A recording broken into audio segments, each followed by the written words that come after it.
Et d'abord, on va tout de suite évoquer ce dernier rebondissement dans les relations pour le moins tendues entre Paris et Bamako. On a appris, je vous le disais il y a quelques minutes, que l'ambassadeur de France au Mali avait 3 jours pour quitter le pays. Joël Meyer a été convoqué à la mi-journée au ministère malien des Affaires étrangères suite aux propos tenus ces derniers jours par Jean-Yves Le Drian. David Bachet, vous êtes en direct avec nous. David, après des mois d'escalade verbale entre les deux pays, le chef de la diplomatie française avait récemment jugé illégitime les autorités de transition au Mali.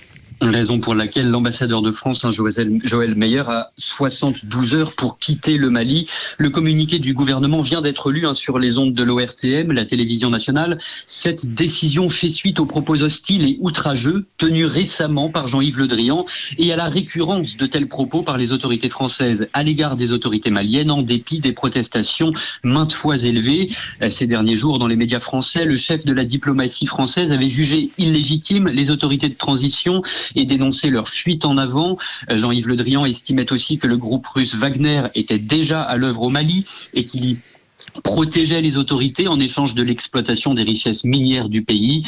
Des propos jugés contraires au développement de relations amicales entre nations, c'est ce que dit le communiqué, dans lequel les autorités maliennes réaffirment enfin leur disponibilité à maintenir le dialogue et à poursuivre la coopération avec l'ensemble de ses partenaires internationaux, y compris la France, mais dans le respect mutuel et sur la base du principe cardinal de non-ingérence.